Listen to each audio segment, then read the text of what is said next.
നമസ്കാരം. എന്റെ മോൾക്ക് നല്ലൊരു തട്ടിപ്പ് കോഴ്സ് പഠിക്കണം.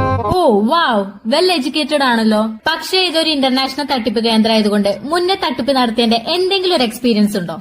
ഞാനിപ്പോ തന്ന സർട്ടിഫിക്കറ്റ് ഒക്കെ വ്യാജാണ് മാഡം. വാവ്, ഗ്രേറ്റ്.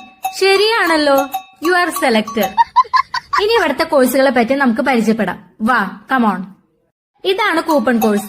ഈ കോഴ്സ് പഠിക്കാൻ വളരെ എളുപ്പമാണ്. അപ്പൊ ഇത് മതിയച്ചാ? ഇത് നല്ല ബുദ്ധി ഉപയോഗിച്ച് ചെയ്യേണ്ട പരിപാടിയാ.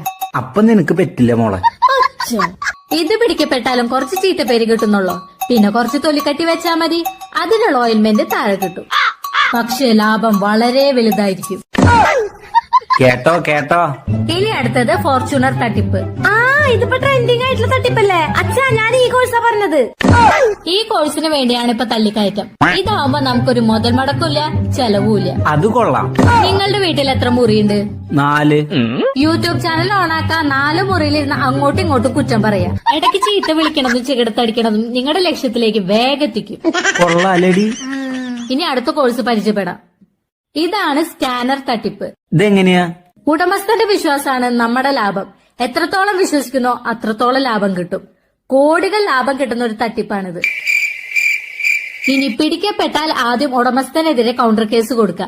പിന്നെ വധശ്രമം, ഭീഷണി, ജാതി അധിക്ഷേപം, അവരുടെ വീട്ടിൽ ആണുങ്ങൾ കയറി പിടിക്കാൻ നോക്കി, അങ്ങനെ ചറപ്പറ കേസ് കൊടുക്കുക. എന്തൊക്കെ സാധ്യതകളാണല്ലേ മോളെ. എനിക്ക് ഈ കോഴ്സ് മതിയച്ചാ. അതാവുമ്പോ തട്ടിപ്പ് നടത്തിയ പൈസ വെച്ചിട്ട് കേസ് നടത്തിയാലും ലാഭം നമുക്ക് തന്നെ. ഓ, ക്രിമിനൽ മൈൻഡ്. നീ ഉയരങ്ങളിലെത്തും.